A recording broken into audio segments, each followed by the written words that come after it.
This episode is sponsored by eToys World. Go to etoysworld.co.uk/discount/PHC10 for a 10% discount off your first order.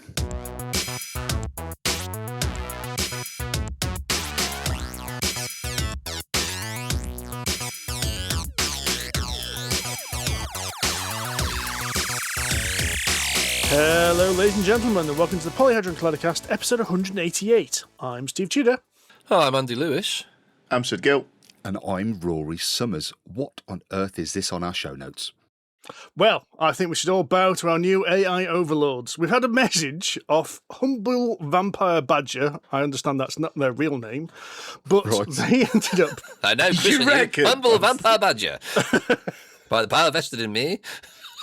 They did a little AI search and asked AI to summarise each of Polyhedron Collider's hosts. Oh, that's where this came from. Okay. Good Lord. What? It's terrifying, boys and girls. I'll start with Andy because it's the... let's start on the high. Let's start with the best one. It says, Andy's quirk. Publicly sceptical of Kickstarter excess right up until a game hits his exact wavelength, at which point he buys everything. Right. Learns it inside out and defensively justifies the decision at length.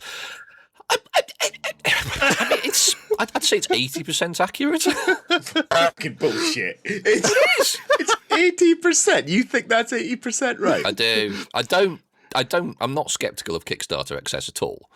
I can see where I'm not at all. I'm not at all, because I've no problem with it, because what I am sceptical of is the dickheads who go in and then complain it's too expensive. I don't mind going in eyes open. It's the people who it's the publishers who then force you to spend shitloads of money rather than say, you can add this and add this and add this. I mean, I will freely add it all. I've no problem admitting that. That's cool, because I'm going in with eyes open. You've got it and gone, that's too expensive, and a week later you've backed to it, got 3 times the price. So, yeah, but that's because it's worth it. I'll allow the audience to be their own jury in this case. The problem is, you're going to fuel this algorithm harder by this entire By doing that, yeah, and I realise I've just undermined my own argument there, haven't I? Yes. And there are plenty of them that I have basically found to be utter dog shit and therefore definitely not justified, so... Right, so apparently I am the reluctant enthusiast. I'll spend 10 minutes carefully explaining why a game is objectively very good while sounding faintly surprised anyone might enjoy it.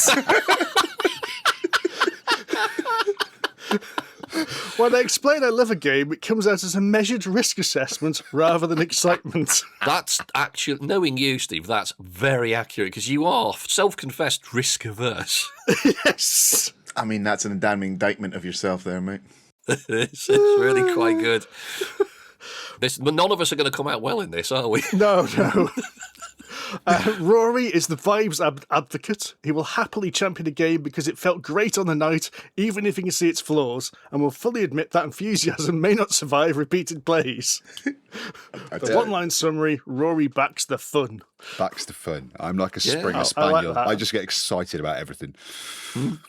Yeah, and then Sid, and I do actually think this one's good. Sid will forgive almost any mechanical sin if a game delivers a memorable moment or story, and may keep a game forever on the strength of that one brilliant experience. I mean, it's accurate. It's not wrong. Yeah. It's all about the journey, boys. So you're the earnest immersionist. Nice. That's just 2 words that kind of sound right put together. I don't even know what that means. So yeah, there we go. I'm terrified by that, because that means AI has listened to all our episodes and come to those opinions. Have you seen, I talk about AI, have you seen the transcriptions for our podcast? No. Yeah, they're fucking brilliant. They are just, go and have a dip in, right? There are some proper mistranslations of all of us saying certain things. Which consider we're so bad at saying certain names, I wonder what that's going to appear as when it's transcribed. It's mostly our colloquialisms that get mashed up. Oh yeah, and there are because if you watch on Spotify, obviously it scrolls the transcription for you. Yeah. So I've noticed it on there, and it is funny. Some of it's funny. Some of mine, where it hasn't quite caught by properly are hilarious. I will try and find you some examples. There are some questions with that one, aren't there? Well, we've answered number one, how much you agree or disagree. I think we've just done that. But more generally, to what extent do you use AI in gaming? Rules, research, clarifications, game choice, or not at all? I don't touch it with a fucking barge pole, quite frankly, because I don't need to, but because I'm weird. With gaming, yes, we have used it. Me and Sid have used it on our RPGs for doing silly little character art. Oh, yeah, so it's very good for that. Actually, we did two... I'll stick my hand up for because that was the Jones thing. Yeah, that was fair. Yeah, so we did two things. One, we played the Blade Runner one a few months back, and the character art with that is just a headshot. And I asked AI to expand the headshot into like a full half body shot. Yeah. And it was terrifyingly good. It kept the same art style and looked genuine. I mean, we did 4 of them, and the 4th one didn't look quite right.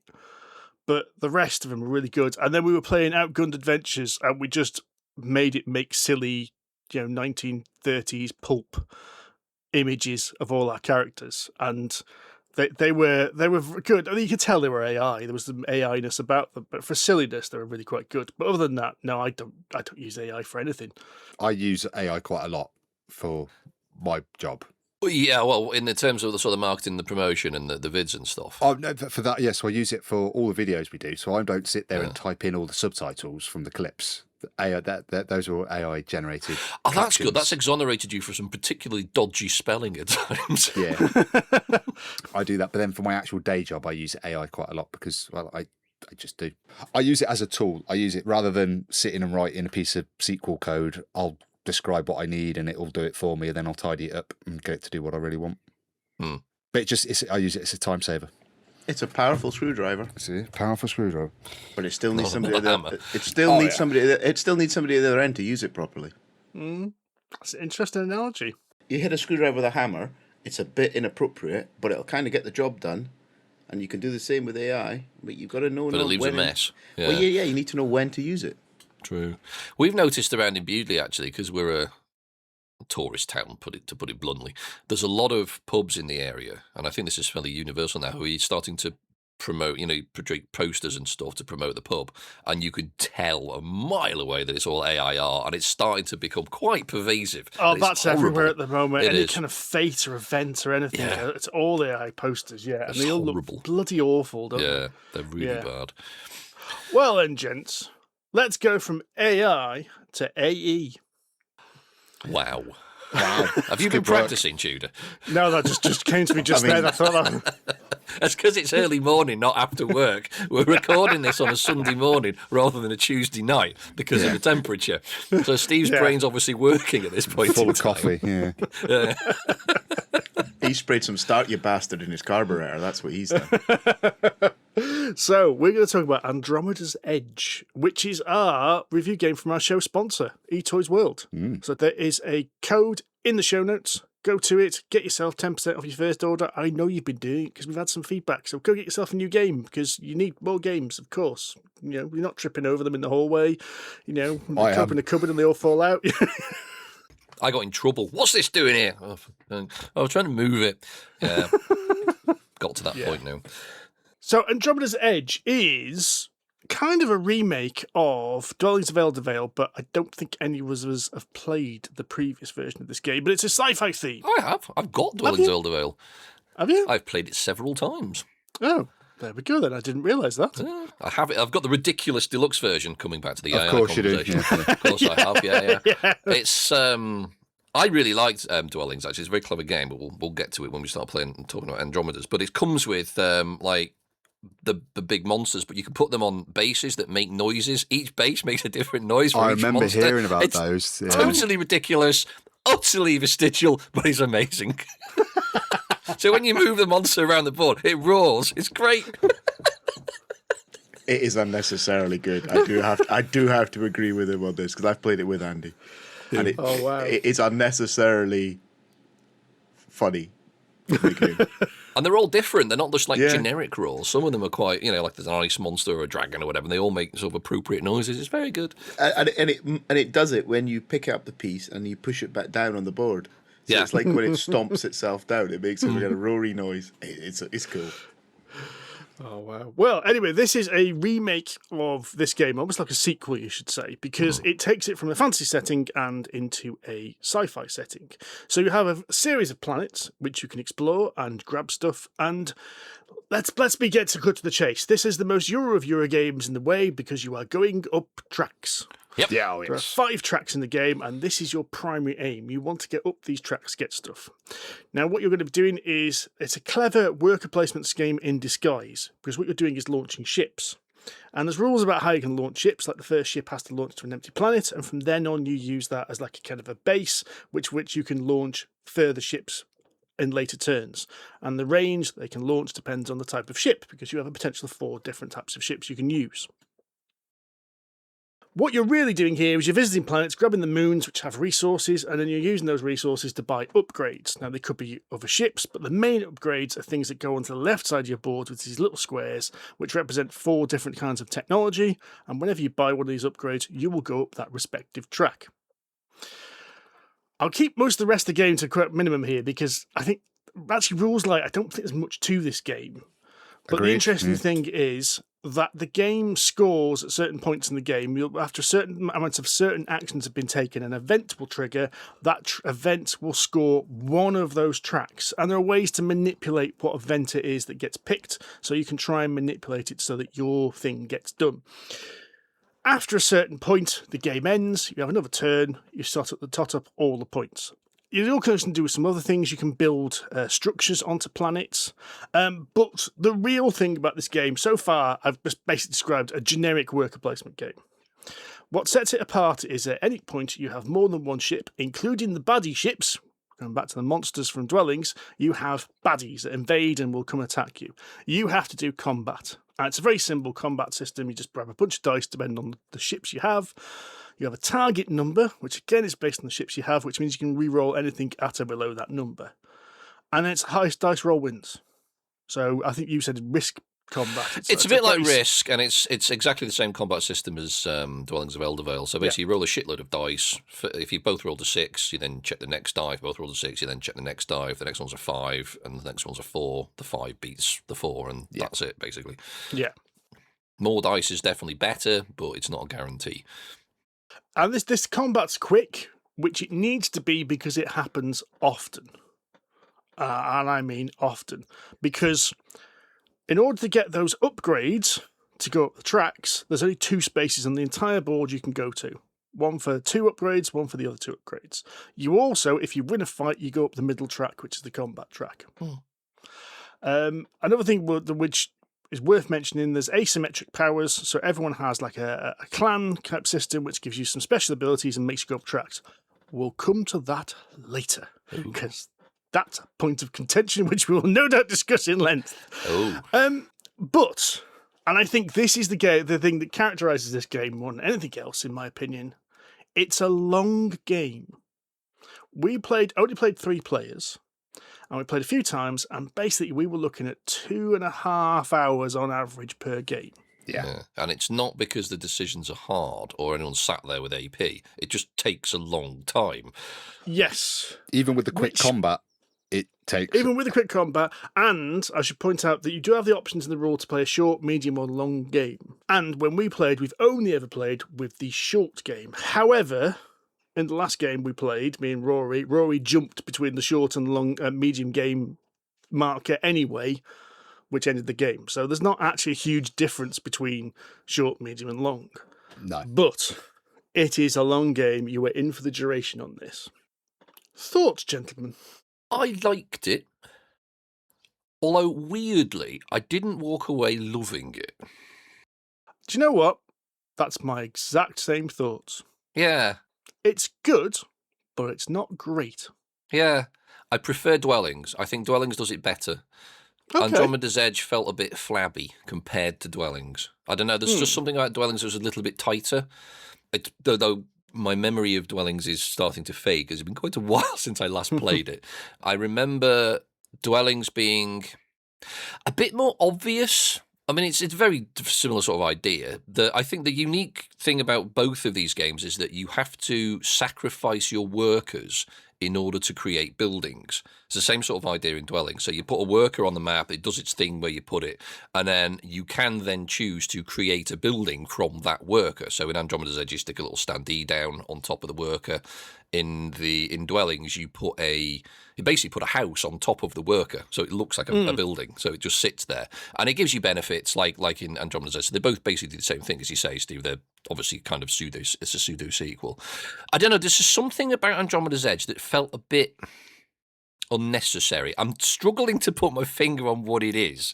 It is by no means a bad game, and it was quite enjoyable. But I think there's a couple of things about it that I really struggled. I think we talked at the time that it's very easy, very early in the game. It almost suffers the sort of D&D level 1 issue where you're quite squishy at the very first round. Because I nearly got nearly got wiped out, or somebody nearly got wiped out. It might have been you, Rory. No. Doing like one round of combat. It's probably me then. Yeah, it was me. We did one round of combat early in the game because there was like 2 or 3 of my units in one hex. And I lost, was it 2 of the 3 workers I had, which completely crippled me for at least a round until I got them back. Yeah. And I think, obviously, Rory, you going being first player, you went to build a ship first of all. And because ships are your workers, for the rest of the game, you had a 1-ship advantage over the rest of us. I would say that I tested that thought after you'd mentioned it, and the next game we played, it made no difference buying that extra ship. Okay. Because it meant that buying the extra ship meant you'd spunked all your resources, and so you couldn't do anything else. You got crippled that way instead. Okay, that's good. That's a good thing. That's a good balance. Did balance that out. I should also say, actually, that one of the things this engine does is you build these modules. So these modules you buy, these technology upgrades, go to the left or right of your sheet, and when you bring ships back, so every so often you have to reset and bring your workers back. You put them onto these modules and they will fire off and do things. So they might give you another action, or they might give you other resources, and then some of them allow you to put like resources in between. So if you fire off both of them, you can get a thing from doing that as well. So there's an element of not just managing the actions of putting your ships on the board, but also managing what ships come back, when ships come back, what they do. Which I think, Andy, you have just hit on one of my first snags with this game, which is if you have a lot of ships being destroyed, when you do that recoil action, they can't be used to do that. Which means that having been in a combat and having several of your ships destroyed feels like a complete kick in the balls. Yeah. Because it doesn't just feel like an immediate problem. It's the problem which struck you like 2 or 3 turns in the future when you need to bring things back, and all of a sudden you're doing, well, I'm doing a recall, which I should get all these things for, and I'm getting next to nothing. Of course, on the opposite of that, the person who won that fight has none of those consequences. They've got all of their ships on the board. They carry on. They've removed you from more space, so they've got less fights to have.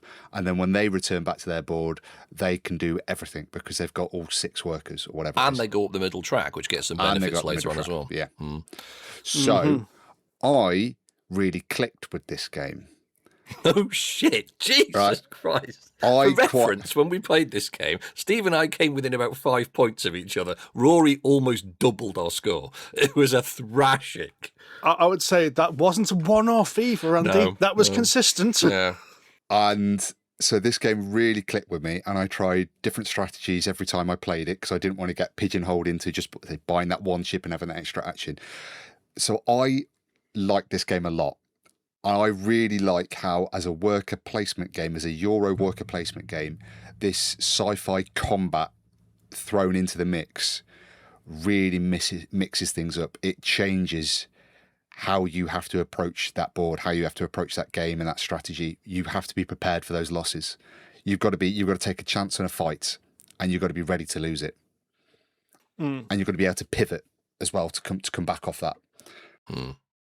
Unfortunately, I just found that entire combat really frustrating.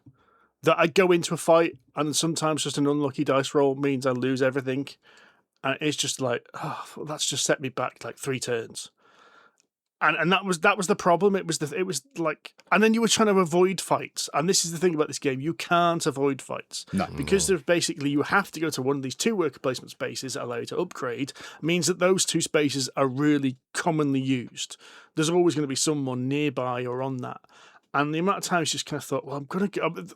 Thankfully, you activate the space before you have a fight, so you can always take the action. and so you could like sacrifice like a smaller ship. But it felt so frustrating sometimes going, well, I have to take that action and Rory's going to kick my ass if I go to that. And it felt like a complete snowball. Yeah. That I couldn't get what I wanted to do to try and up the combat to give me a chance. Or Rory was so spread out with buildings everywhere that he was always getting all his bonus dice, because the buildings get you bonus dice to neighbouring combats.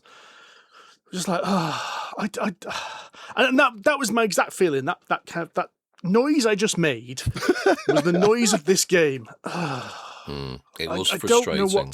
I don't know what to do any better in this game, and I don't know how to counter what Rory's doing, because he's ahead. The only way I could counter what Rory was doing was manipulate those event cards to try and prevent the tracks he was going up from coming up as the scoring. Yeah. But also, because Rory was doing really well, he wasn't exactly low on most tracks. Yeah, I know what you mean, yeah. Yeah. I think, and this is, again, digging through my very faint memories of Dwellings seem to have more bad guys on the map as well, which sounds like a bad thing, but because it's the bad guys or the enemies or the monsters, whatever you want to call them, are essentially against everybody, I think that leveled the playing field a bit better.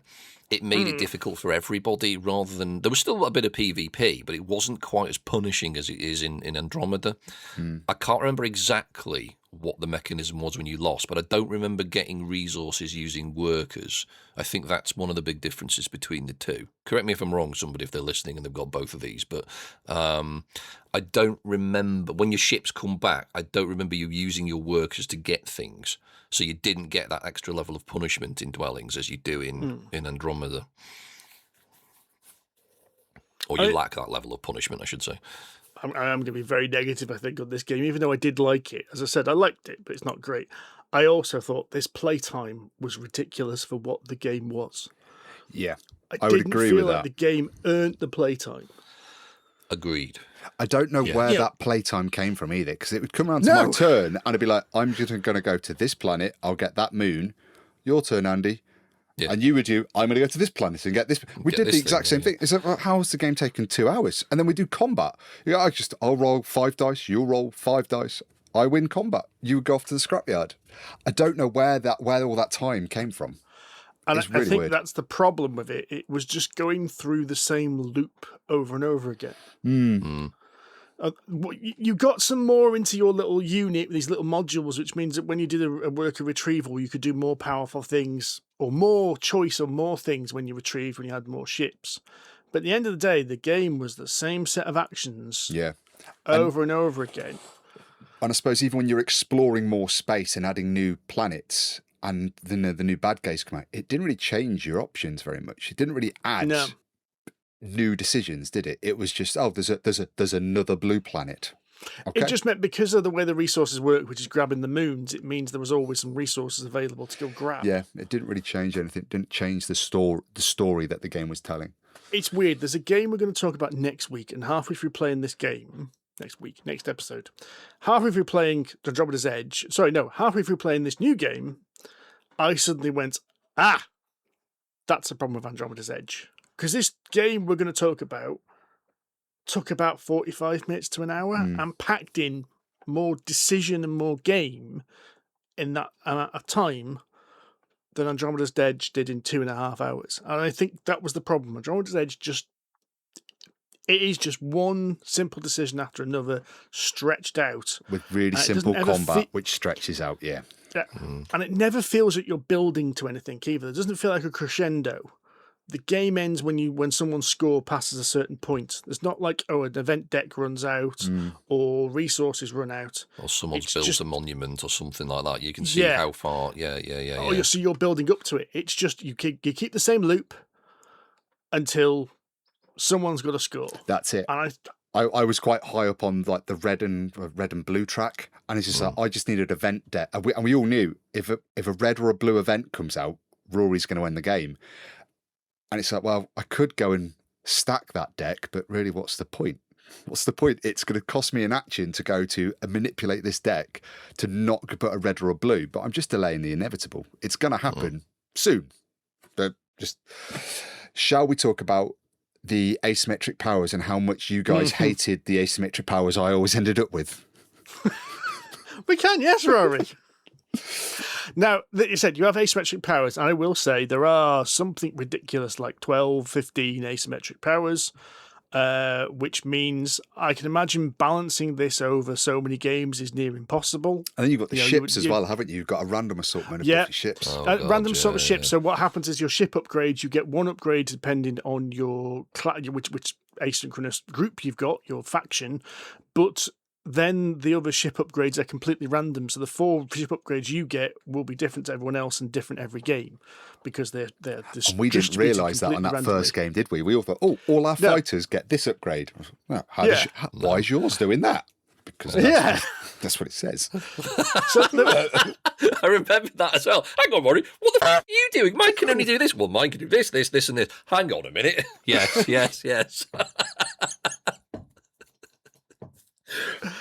So, with that all in bear in mind, and mean that the actual computational number of variations you can have in this game is probably extreme, I still have to say this game felt horribly unbalanced. Yeah. I mean, one example is the one Rory had last game was that, that central power track that you get for winning a fight. Yes. He got that regardless of whether he won or lost the fight. Whoa, that is really powerful. So I had like the refugees. So if I lost the fight, I'd go up the track anyway. So you just turn up, and that's it. So it's in your interest to just turn up, cause chaos, and leave. However, the ship upgrades I got, my battle star, my big one, when I upgraded that, gave me 5 dice. So I could turn up with my battle stat, and I upgraded that as early as I could. I could romp into a fight, rolling 5 dice. And win or lose, I'm going up that track. And in most cases, I just won because I had really powerful ships. And even if I lost, I was fine. Yeah. Which meant he was going up that track at record speed. He was getting the bonuses for going up that track at record speed. And I think he was actually at the top of the track like 3/4 way through the game. And as Steve was saying, it was like, I've got to go fight Rory. It was almost an insurmountable fight. And because of the resources, I had buildings, I had structures on loads of planets. So it's like, if you're going to come and fight me, not only have you got to deal with my ship that's rolling 5 dice, I'm also going to add dice here, dice there. I was like, the max I can roll is 6. But in most cases, if I could have rolled 8, I would have done. And it was, which meant that, okay, your upgrades and your abilities all synergize then to make an obvious strategy, get into every single fight. And I felt that some of that game, my abilities were like, if you do a repair, you get to use the action on that repair.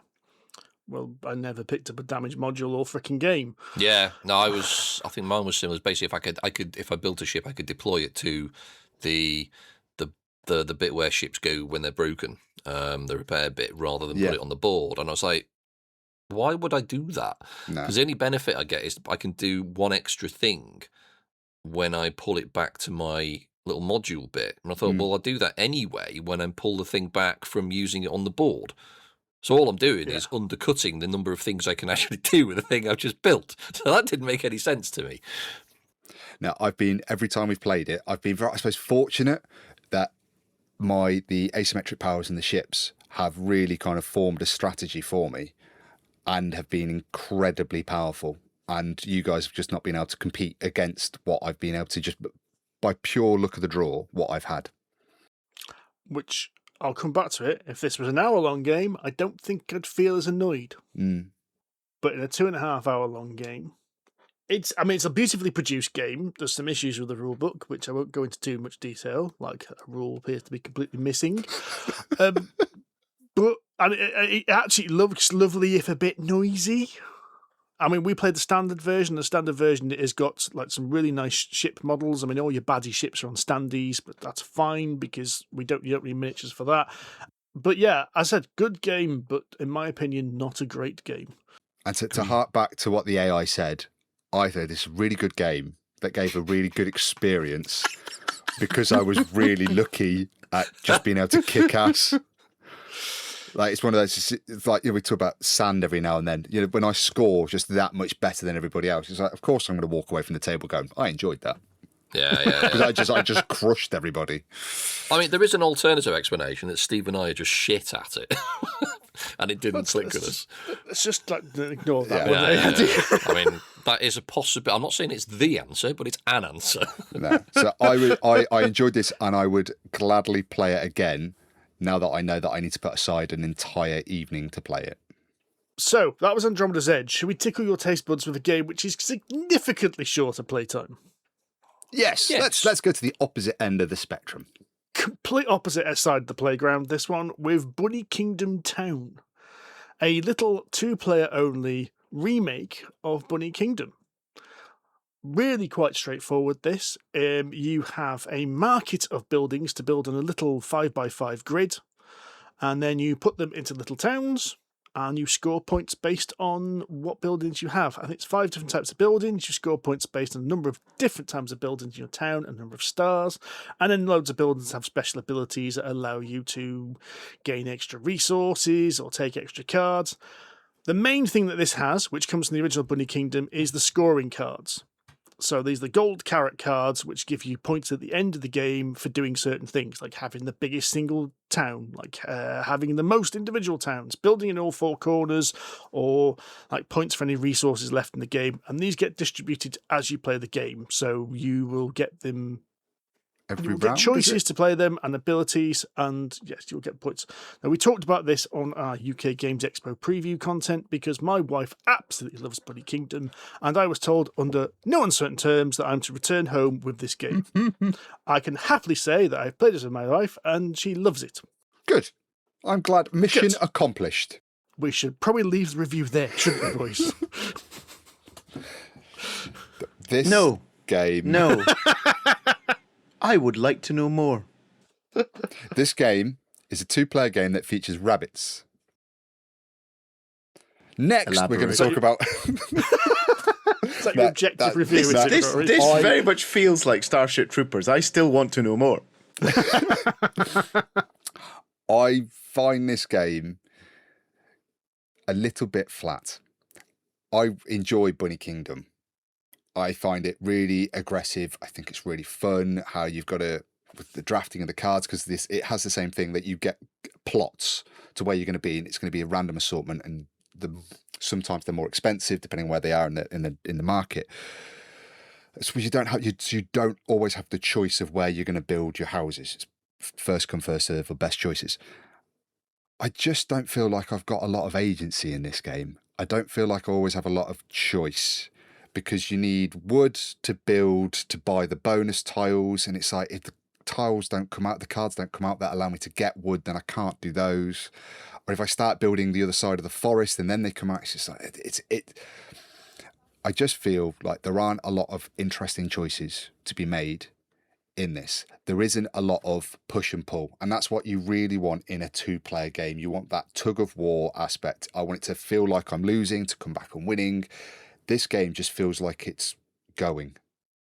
It's like being on a bus. I'm just going to sit there and I'm just going to be taken to the end of the game. And then I arrive and it's okay, cool, let's play something else. Wow, you've been a lot nicer than I was about to be. Is it because this one changes from the original, doesn't it? It drops it to a two-player, no more than. Yeah, yes, yeah. It's a two-player only game, this is, and yeah, so it's been a while since I played the original Bunny Kingdom, but yeah, Rory's right, the original game was ruthless. You had limits over what you could build because you had to build into certain plots, but you could be a right dick in this game, and getting those scoring cards, as I said, it carries over a lot of the DNA of the original game. It's got that you can't build exactly where you want to. It's got the idea of the scoring cards, which completely change the game as you play because you get more of them.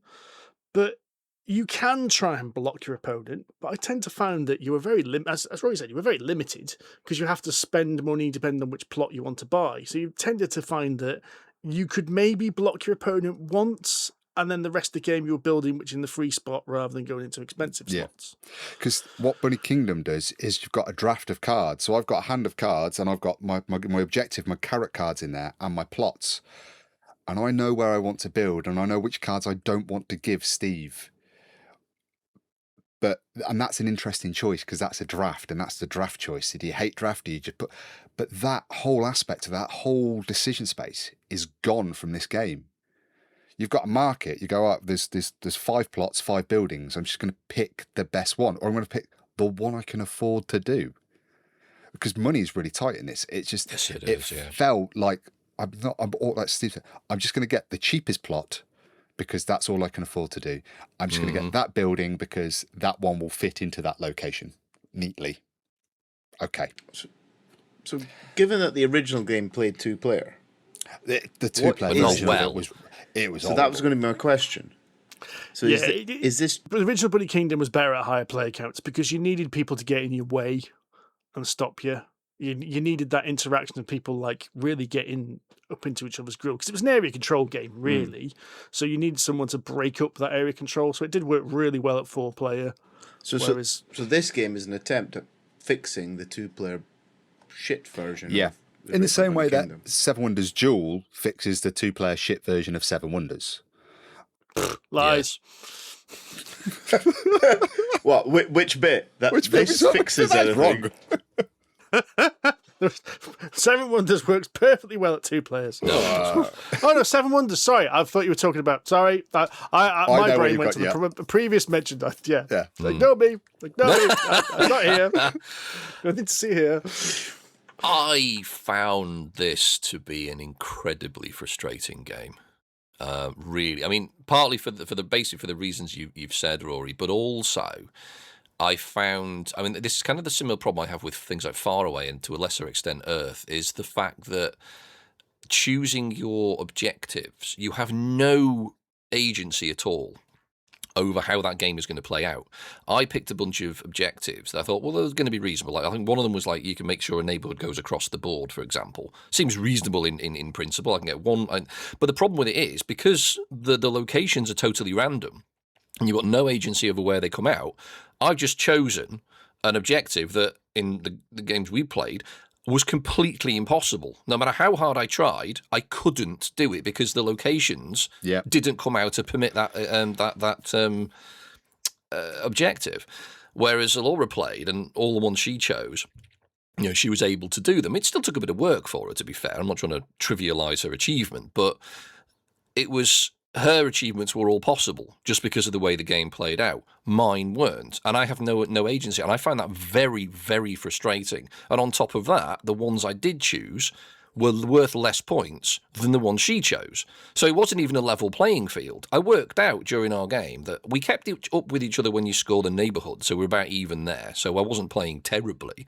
But when we came to scoring the objectives at the end of the game, she absolutely thrashed me because I couldn't score the points on the objectives that I'd chosen. And I worked out, had I even scored them, I still couldn't have won.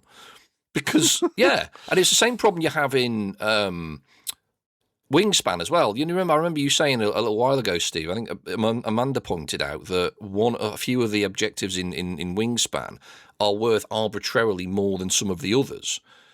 So someone picks up one of those objectives, they get 15 points. Somebody picks up something very similar and they get 7 points. And it felt a bit like that. And I'm thinking, well, I don't mind being beaten at a game if the playing field is level. You know, if I've played badly or made a stupid decision and somebody beats me because of that, that's fine. I don't mind that. But when it's absolutely impossible for me to win, even if I achieve everything I've been given, that's not fair. No. There's too much chaos and there's not enough agency. I'm going to offer up something that I never normally do of how this game could be better. Is I think it'd be, if there was an I split you choose mechanism when choosing the locations, that would have made that. That would be similar to the draft. That would be really good, actually, because you could work towards your own objective. You could screw your opposition over, and you take turns doing it, so you could both do it twice. That would be so much better. And I think that captures more of what was in the original Bunny Kingdom of trying to screw someone over. I'm not going to give you the cards you want. I'm going to take what I want. And I think that would have made a more interesting decision rather than just let's just take something from the market in turns. Mm-hmm. Well, I've got an alternative. Okay. Just play a game we played this time last year, which I actually think did almost exactly the same game, but better, which is Timber Town. Yeah, Timber Town's good. Yeah. It's got cute animals. It's a 2-player town builder. You're not trying to shaft your opponent. You've got full control over where your buildings go in your town, but you are fighting over the buildings that go into it. Yeah. And there's an interesting market which progresses as the game does. I think the two games are painfully similar, yet Timber Town offered a more exciting experience. You're absolutely right. That's a great consideration, yeah. Yeah, you guys all came away from that thinking it was really, really good. Really good. I'm yet to play it, but I can take your word for it. And I think the only thing you're not going to like about Timber Town is the colours, the saturation. But I remember you saying that it was quite confusing. Yeah, for us with dog eyes, it's probably going to be a bit of an issue. But I think do you know us what? with normal eyes, it was a bit of an issue. Wow. It's just very bright. It's just very, very saturated. It's a minor point in a otherwise excellent game. So that was Bunny Kingdom Town from Yellow. Right. Let's move into something that's not saturated. Let's look at something that's dark and grim and horrifying. And what's really interesting is two of you on the screen are now far more emotional and animated than you have been the entire episode. So this is going to be worth waiting for. Now, all four of us have played Miskatonic Tales Journey to Innsmouth in some form. Because 3 of us played this at Expo last year, and I would say that based on the demo you had, because it was a pre-production demo at Expo, the game has not changed.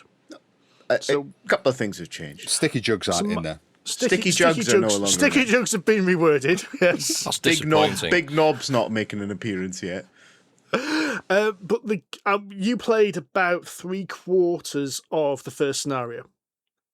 So, the mechanics, dice mechanics, and card mechanics have not changed. They've kept it exact the same. The story has largely stayed the same as well. I said they've made some tweaks based on our double entendre feedback, so they don't quite appear quite as double entendre anymore.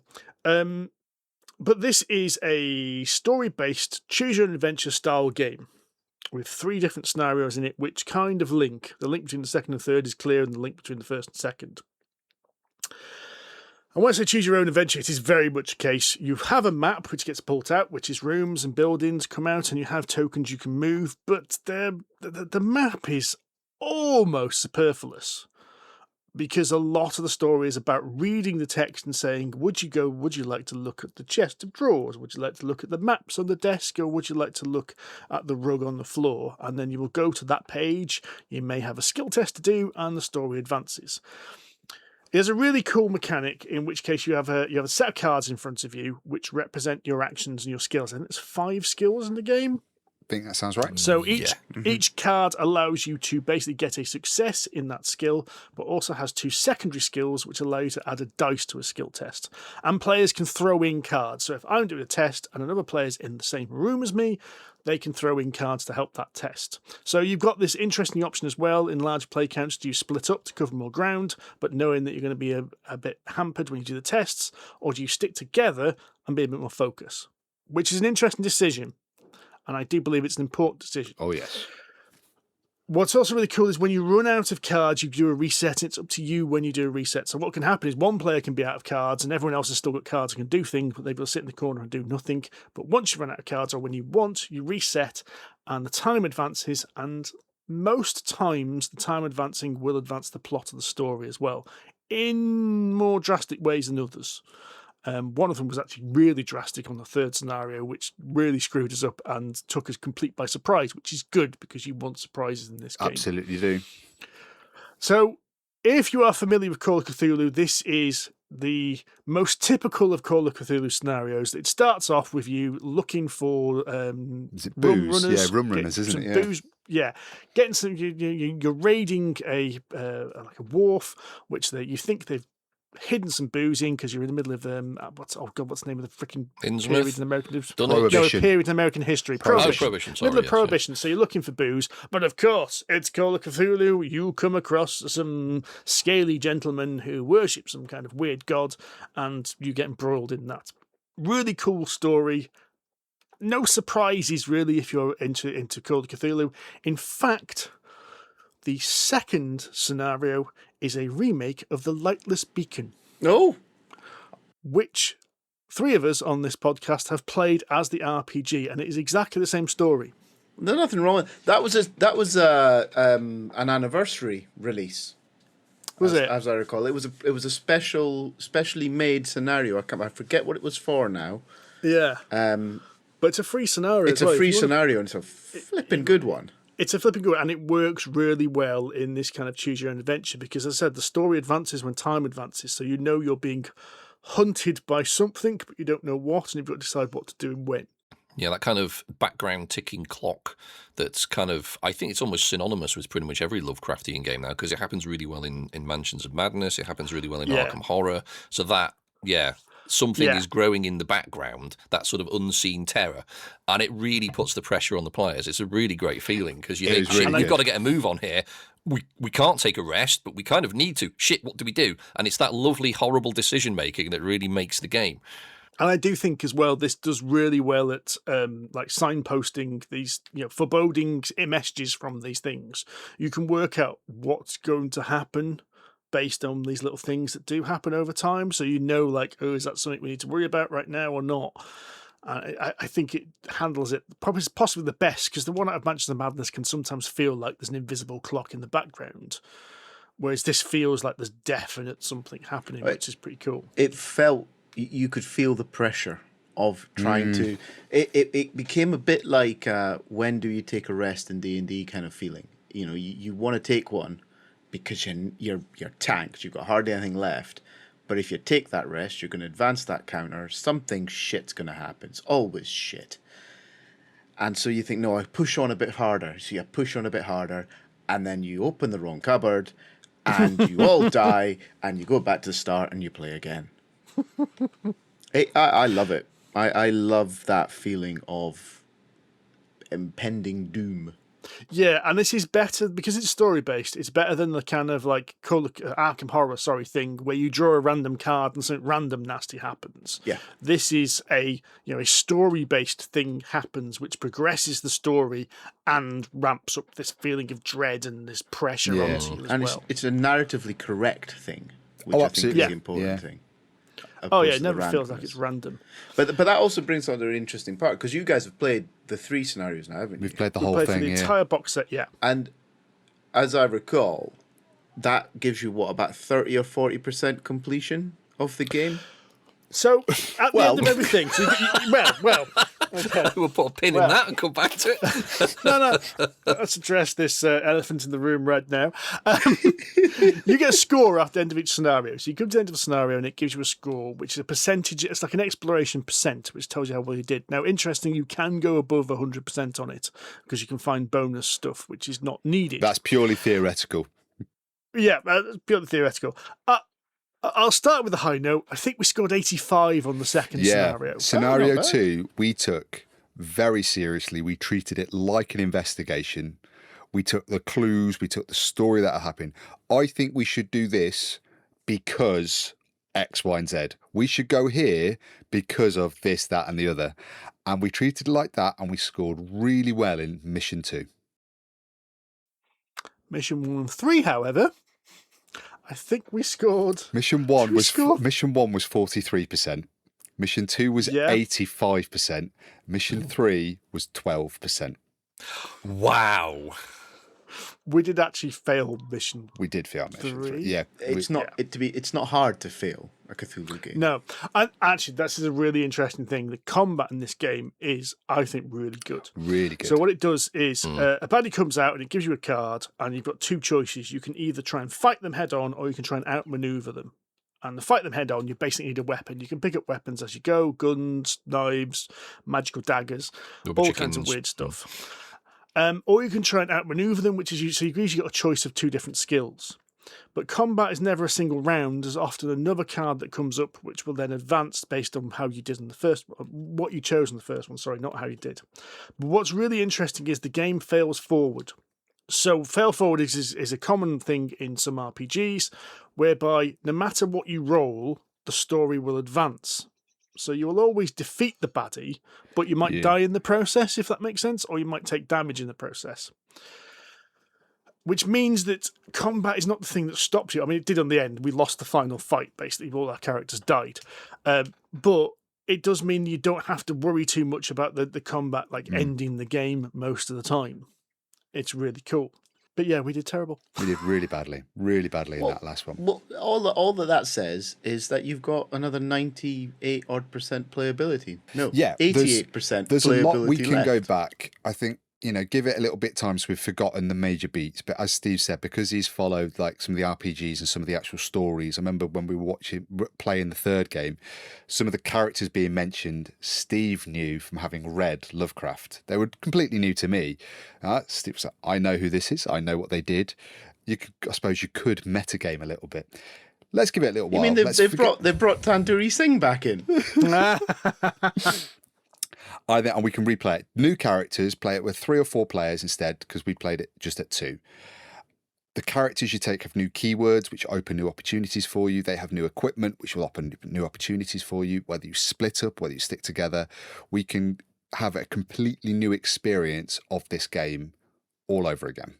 That's really good, actually. If I think it's really more of the perfect game. for Yeah. So, question for you, because I've forgotten. When you're playing 2-player, do you play more than one character, or is the party count just the number of players?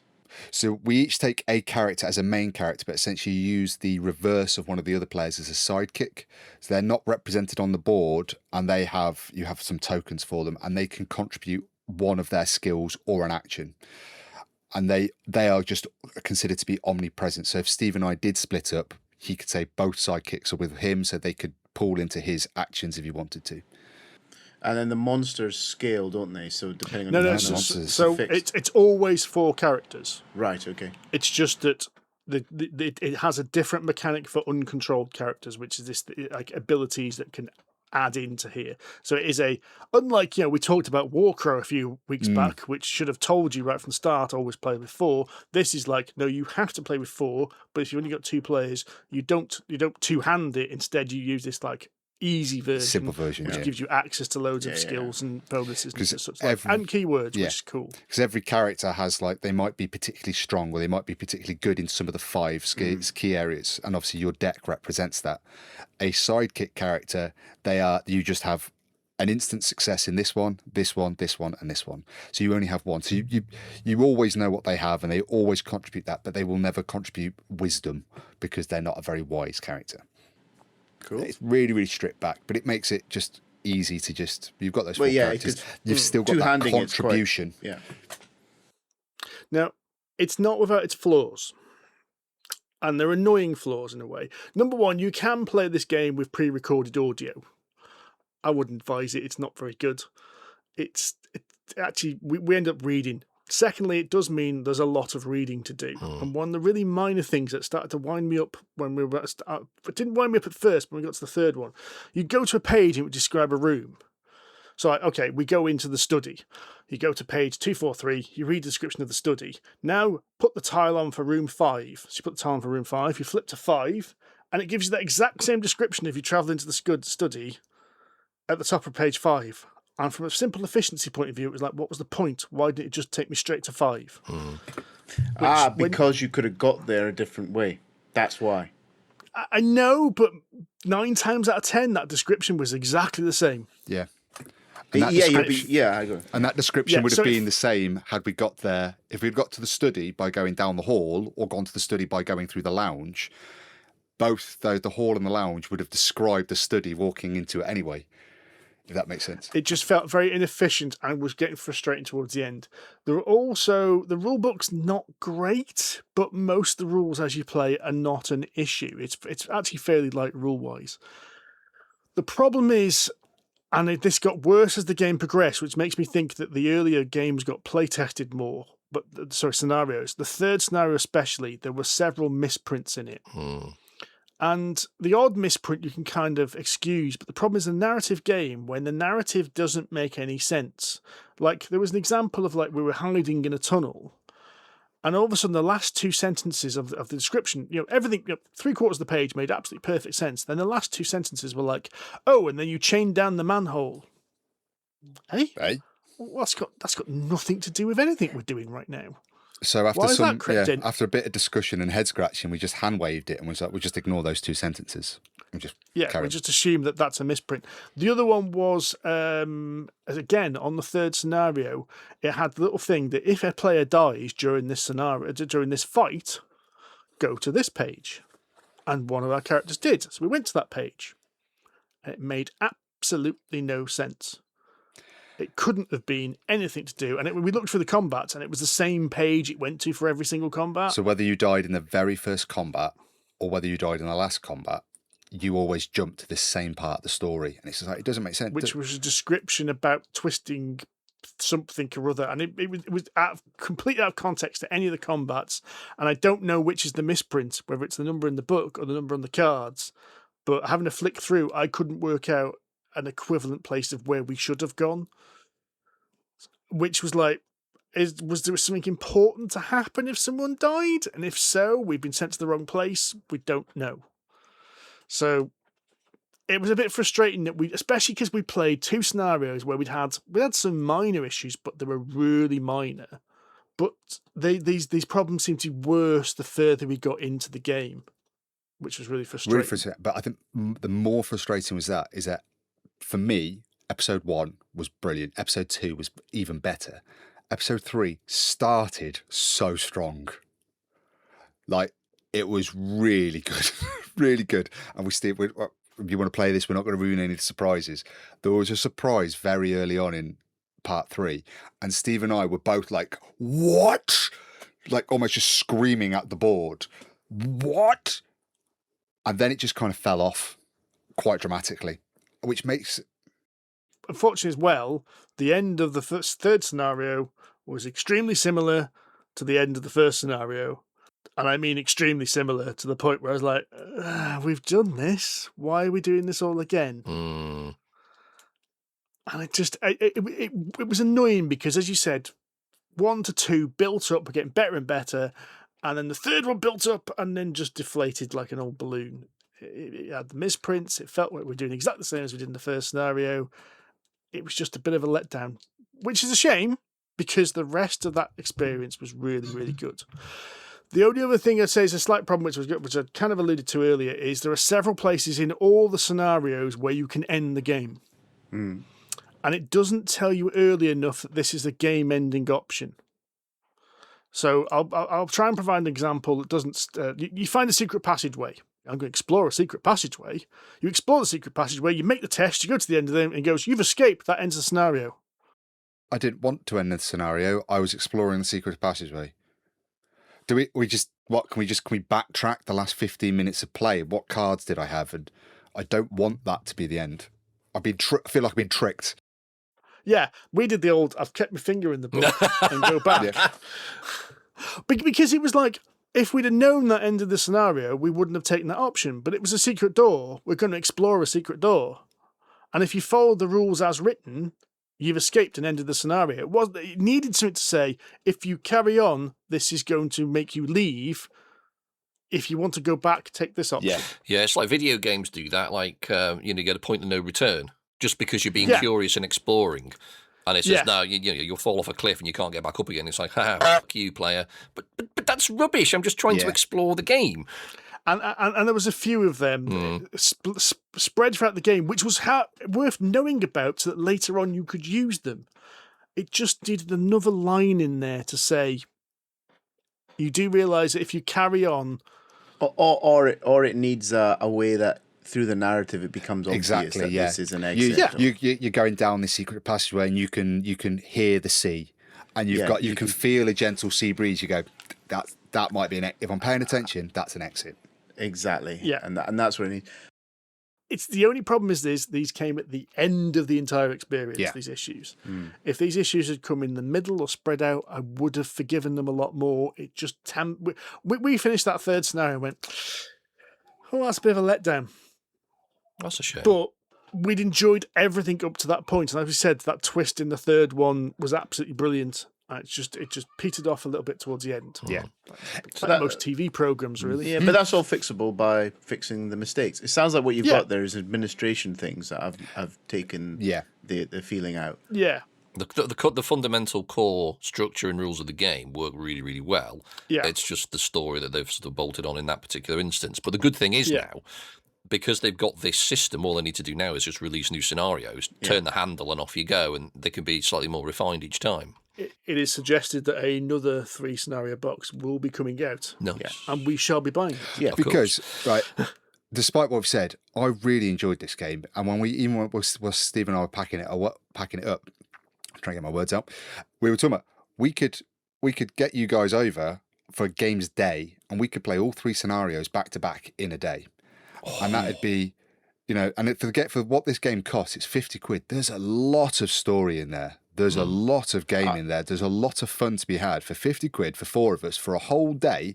Go, that's it. It's done. We can do it again next year. I'm going to say something controversial. I think this is the new Mansions, and it's better than Mansions. Whoa. Sweet No, child genuinely, of mine. I think it is. That's blasphemy, sir. I think it's a better system, which plays really, really well and gives you a much richer experience than Mansions did, and doesn't just cane your ass. But still canes your ass. But still hurts you in a way that's really pleasurable. But it's like a paying for pain and kick in the ass rather than an unwanted kick in the arse. But it's failing forward. Oh yeah, we're going to succeed, but we're going to be really the way they do pain kicking in the ass is you're obviously picking up stress cards and injury cards, and they're going to you get 2 of those out, you lose some health, you lose some mental capacity. And just the tension of draw. I know I've got. When we packed it away, I had like 10 injury cards in my deck that I just managed to dodge. I felt so lucky just not drawing one. There's a lot of tension in there. But that's what Cthulhu's really good at. Cthulhu, sometimes you survive by sheer luck and absolute fluke. Yeah. And the game that can embody that is, I think it's a brilliant game. Yeah, thoroughly recommend this one. Game. And just on the Lightless Beacon, it is indeed a memorial release for George Stafford, founder of Chaosium. There you go. And it's nice that it's come out as a game. I think that's a really nice touch. Well, then let's round this off, folks, with a bit of RPG chat. Which means about 3/4 of our listeners have now just stopped the podcast, but we'll carry on regardless. The remaining 3 we can talk to. So we have been playing the new Alien Evolved Edition, which is the 2nd edition of the Alien RPG, together with the first cinematic scenario for Alien Evolved Edition, which is Rapture Protocol. So we have talked about this in the past. The cinematic adventures for Alien are kind of tight little scenarios. And when I say tight, they're intended to be played over really 3 normal sessions. We tend to play them over about 6 sessions because we play them a little bit shorter in the evenings, and which you have pre-made characters. The game works best if you can play it with the full, I think it's 5 players I think they're designed for. So if you can play it with that, it works best. And each player has their own objectives, which they get given objectives at the beginning of every act. So your objective and your stories progress as the game goes on. It does mean that you could potentially have some PvP, player versus player combat in there, which under normal circumstances I know several of our players don't like, but they really love it in Alien because, dear gods, does it provide some amazing story points. Sid has previously said that this is the greatest RPG ever. He's since changed it to Coriolis, but there we go. Coriolis for campaign play, Alien still for cinematic one-shotting. All right, There we go. So let's quickly go over it. I don't know why they provided the 2nd edition, but this is Alien Evolved Edition rather than call it Alien 2nd Edition, which has had some tweaks to the rules. The main tweaks, the headline tweaks really, apart from there's some backdoor stuff like things have changed stats here and there, but the main tweaks are that the panic system has been revised. So in the previous Alien game, you could push your roll. So it's a D6 based system where you're looking to get 6s, which is all the Year Zero games from Free League do. And what you could do is if you failed a test or wanted more results, you could push the roll, which is basically re-roll your failures. This works in the same in all the Free League games. But an Alien, what you do is you add a stress dice, which increases your stress level, and the stress dice gives you more chances of success. But the 1 on the stress die is a face hugger, and if you rolled that, you rolled on the panic table, which usually means bad things would happen. What Alien Evolved Edition does is it actually separates panic out into stress and panic. So stress works exactly the same way as panic previously did, but you have a stress table and a panic table, and you only roll on the panic table under certain defined circumstances, which is usually you see an alien for the first time, or someone dies for the first time, or the scenario might say this causes a panic roll. What this means is you don't quite have the same, I think we call it the panic cascade that you used to get in the original Alien, because a lot of the panic results would mean other players have to roll on the panic table as well. So what you'd have is a stress cascade where one person would panic and before you know it, everyone's running out of the room screaming. The stress mechanic means that those panic events happen a lot less often, but they're about the same as the kind of effect they have. The other major change I noticed, to quickly summarise, is stunts have been removed. So in the original game, if you rolled beyond one success, you could spend your extra successes, depending on skill, to do extra things. And it was skill dependent. They've been removed just to streamline the game. And also they've added a more complicated ammo system in. So in the original Alien, what would happen is you were considered to be controlling your ammo until you rolled a panic. So rolled one of these face huggers on the yellow die, at which point you've emptied your clip because you've panicked and you'd have to reload. Now you have to do an ammo test every single round you fire a gun. Other than that, the game is largely the same, just it's updated some of the lore to include stuff from Alien Romulus because that's what came out in between the two versions. It hasn't included Alien Earth because that came out afterwards. So some of the weapons, for instance, from Alien Romulus are in there and some information about the base and that kind of planet are in there. Rapture Protocol is the cinematic we played, which is the first cinematic, which I'm not going to go into too much detail, but basically it has a crew going to a mining station to replenish supplies and pick up some raw materials to take back to Earth. And as you might expect, things happen, which means they get to the base and find out it's like a ghost town. What's happened? What's going on? Why is everyone scared of a 6-foot penis monster? Everybody should be afraid of a 6-foot penis monster. I think that's a very sensible reaction to a 6-foot penis monster. That's just good advice. Yes. I'm going to leave thoughts to you guys because you actually played the scenario. I ran the scenario. I will say, from a running point of view, after playing, we never played the third of the original cinematics. We never got around to it. It's there on my shelf. We need to play it at some point. But we played Chariot of the Gods, which is no longer called Chariot of the Gods. I think it's called Chariot of the Angels now because they got into copyright trouble. Did they really? Yes, they really, because Chariot of the Gods is a book, which is it's about ancient aliens. So the original author gave them a cease and desist, so it's now called Chariot of the Angels. And we played the second one that I can't remember the name of. I would say that based on them... Destroyer of Worlds. Destroyer of Worlds, that based on the two we played, Rapture Protocol feels a lot smaller in scale and a lot more of a slow burn. I'd agree with that. I think that's a fair description. Yeah. Doesn't feel like as much happens in it, but doesn't detract in massive ways. But I will let you guys describe this because I, of course, didn't play it. I ran it. I don't know. I mean, I think the similar amount of stuff happened. It was paced differently. It was a slow start, but a lot happened in Act 3. So I'll summarise it like this. Chariot of the Gods / Angels is like Alien. Destroyer of World is like Aliens, and Rapture Protocol is Alien 3. That's probably true. Yeah. That's a very, very good analogy. The feel of it are very, very similar. The pace of it is very, very similar as well in Rapture Protocol. It takes ages until the third act. Not a lot really happens. And then the third act just goes mental.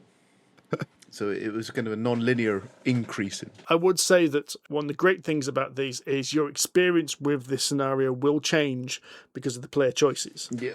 So we had a player backstab at the end of Act 2, which caused...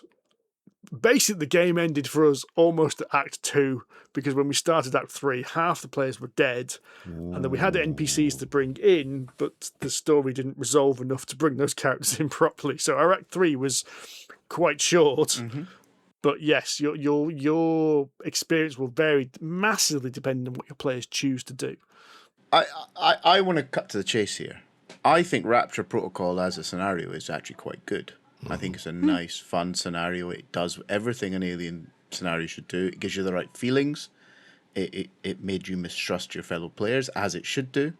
Mm-hmm. It made you nervous of going around a corner. So you know, it did all those things. However, Evolved Edition can get in the bin. That ammo thing did sound like sounded like a bit of a chore. Right. Yes, it was. I think cinematics worked partly because of the system being so lightweight and not worrying about crunchy detail like how many bullets are in my gun.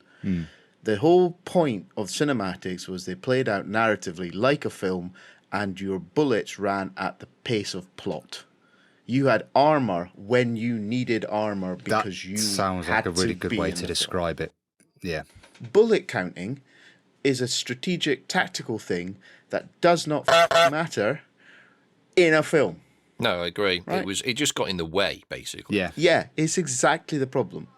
And I therefore think the original rule set, with its panic cascade, is still better for cinematics. I was going to ask about the panic and stress difference, whether that it sounds like it'd be more level, more interesting with Evolve, the panic and stress. But It's different. I personally thought the original system was far superior. I enjoyed what it did to players and how players behaved. Players stopped grouping up for the very reason that if you were next to somebody and they panicked, you would panic. So you would always stand back a zone, making you a lone soldier away from your mates. Therefore, getting eaten by a penis monster was far more likely to you on your own. It caused decisions to be made in a different way. yeah.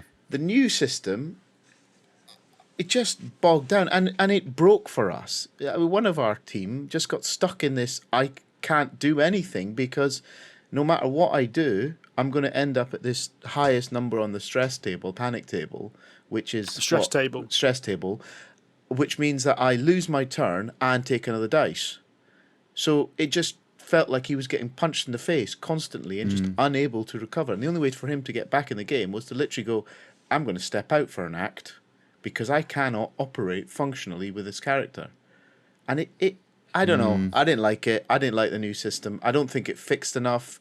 I think it broke things that I personally felt were brilliant. And I know that this version has been done by sourcing others' opinions and players' opinions, the internet's opinion, the fans' opinion, and pouring it into what they believe is a better version of the game.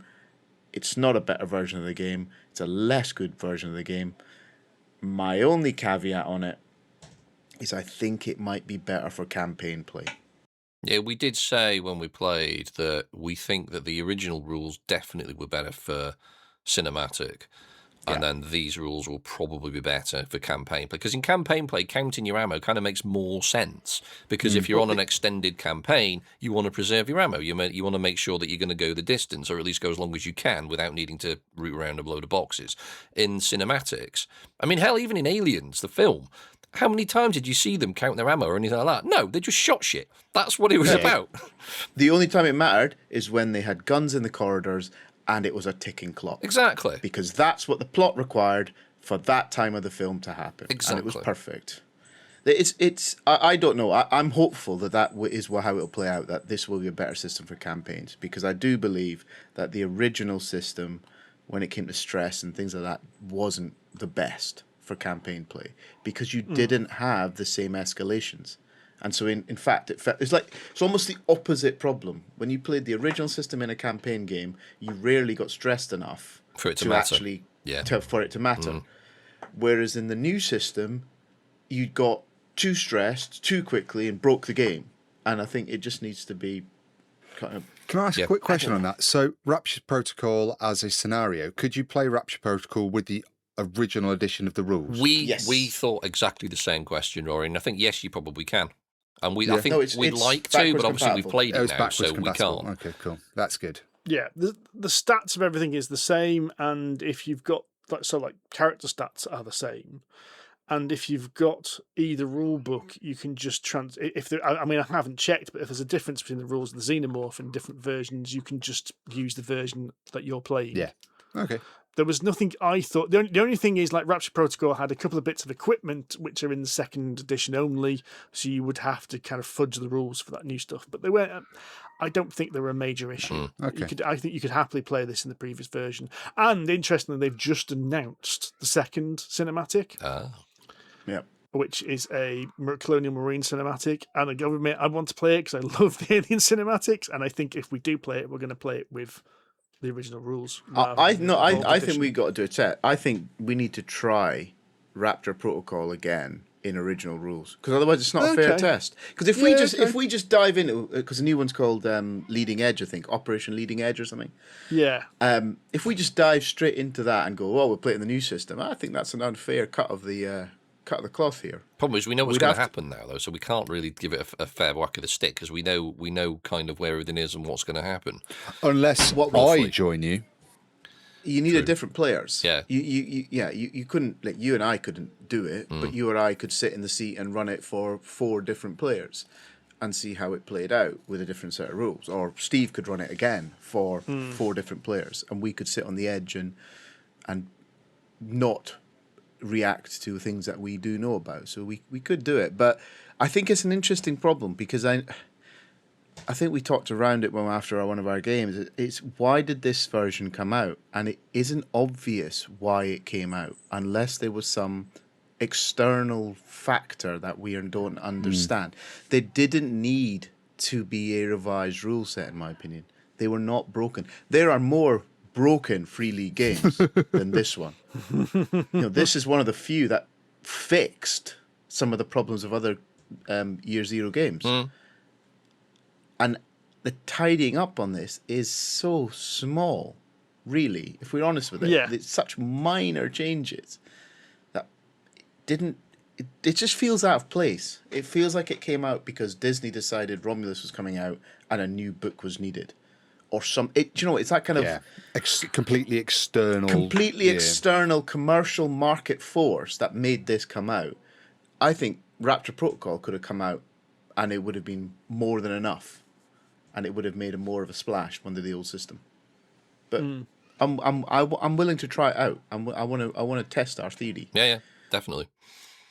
But I think as a short, for me, everything they've introduced to fix the system has actually made it worse. I think for us, and that's the interesting thing, I think there is a wealth of other fans who like the changes. I actually enjoyed Rapture Protocol. I thought it was really good. Really like the story. I thought the story was really good. I said it was as much of a slower burn. Operation Leading Edge has just been announced, so this review is very timely, because I think it was only like 2 weeks ago this was announced, which involves a bunch of Marines going to the same planet. Now, I don't know if it's before or after the events of the first one, but it follows on from the same story. Interesting. So I'm now even more intrigued in playing it. But, I mean, we love Alien. I mean, let's be fair, we love the Alien RPG. It's one of our favourite RPGs in existence. Oh, it is. And they've dumped so much. For those that love the lore, there's even more lore to pick at now with the with Rapture Protocol and others. And if Leading Edge is building on that, and then looking at what they did for the first 3 cinematics, the third one in the series will build again on the back of Leading Edge. Is it worth talking about the Foundry interface as well, just because it's something that kind of niggled? I know it's not specifically to the system, but if you do play online. So we play online, and I've got to admit, Free League, well, it wasn't Free League, but Free League's PR company kindly gave us all the deets to get this online on Foundry VTT. And there was a slight error in that. So what it does is it gives you the stats for the monsters. So we only had the Foundry VTT module for Rapture Protocol, not for the full Alien Evolved Edition rulebook. Which is fine until we got to the point when some face huggers turned up and the face hugger monsters weren't in there. And also, all the extra equipment that players could pick up, the equipment players started with were in the module so you could use, but everything the players could pick up wasn't there. Which, if you owned the VTT module for the main rulebook, wouldn't be an issue because you just drag and drop them in. But you didn't have that. So as a standalone thing, it didn't really work, and I had to fudge it. And then the only thing is, when this happens, if you're playing on a table, this wouldn't be an issue because you just tell someone to write it down in pencil. But because we do play online because we're so geographically spread out. I mean, our further player away is Romania at the moment, for crying out loud. It means that the game comes crashing to a halt as we try and work out how can I fudge this quick enough so we can just get on with playing, but know that players know what to do. Yeah. And I've got to admit, interestingly enough, and this is a complete aside, we have started playing online games now without VTTs. And actually a physical character sheet in your hand and roll the dice on a table next on to the you. desk in front of you. Yeah, because we're all honest enough to know, because we know that a failure advances the story. I can trust you lot to tell me what the dice roll is. You guys are not going to cheat. And we're finding just use the VTTs for handouts and that's it. Yeah, pretty much, yeah. But the artwork change from 1 to 2 was also good point. Quite horrible, actually. Oh, God, yeah, that. Yeah, we haven't talked about that. So one of the cool things about the original Alien is all the maps were done in that kind of green screen CRT style. So the map wasn't like a detailed overview of what the map looked like. It was this really stylized view of the map. Like you'd gone onto the computer and downloaded the map, like gone to a Commodore 64 or an Amstrad and downloaded the map because that's what the style was. That 80s CRT. I think they call it cassette punk. I think some people call it cassette punk. That's superb. But what they've done now is they've made like D&D style full VTT maps with all the details of the room you're in. And again, it feels like one of these things that this is what people... I saw online people complaining, why can't we get proper maps? Why do we have to have these artistic things? I must admit, it sucked some of the kind of mood out of the game. Having full maps actually was worse than having these really cool abstract maps, I thought. The problem with a detailed map in a game like this, where it's not strategic, it doesn't need the detail, right? It was meant to be zones. That's all the maps did. All it did was show you where you were approximately, because the combat didn't care if you were, on cell A4 and the baddie's on D7. No, it didn't matter. It just mattered that you were in the same room or it was in your grill. That was it. Yeah. Yeah. Mm. And it's my piss is getting boily now, and I'm going to stop because this is one of those things that really narked me about the new version. Yeah, it turned it into D&D maps. Yeah, I think one of the power, or one of the great strengths of a lot of actually the MYZ games is the theatre of the mind. You don't need the specific information of being that detailed. You are near enough for something to matter, or you're far away from something for it not to matter, at least not yet. And that's as good as it needed to be. Well then, folks, I think we have talked enough today, because I've just seen the clock on the recording and I need to try and edit this today if I can. Crap. So, thank you very much, everyone, for listening. Don't forget to go ahead to our sponsor, eToys World. They've got some RPGs and they've got some miniature games, if that floats your boat more than board games do. But we know you're here for board games, so there we go. Also, give us a review on your podcast platform of choice. In fact, I'm going to do a specific call out now. I looked at our written reviews on iTunes. The last written review on iTunes was 2019. Wow. It is now 2026. So please, people, go onto iTunes and give us a review and put some little words in there. I mean, we'd like them to be nice, but we appreciate that not all of you are. Bonus points if you just go and put little words as a comment. Just saying. I was also about to say, bonus points if you put, where's Andy? I was waiting for that. Which leads me to our Discord server, link in the notes, where someone photoshopped Andy out of all the pictures. It was brilliant. What? Have you not seen that? It's so funny. It's quite a good job. I have not seen that. They've gone back a few years as well. Was it Jimmy? Board Game Jimmy, was it? Did it? Yeah. Brilliant. Good work, Jimmy. You can always also find us on Facebook, Instagram, Threads. Just look for Polyhedron Collider, and of course Board Game Geek and Board Game Geek Guild 2726. But until next time, happy gaming. Ta-ra. Cheerio. Take it easy.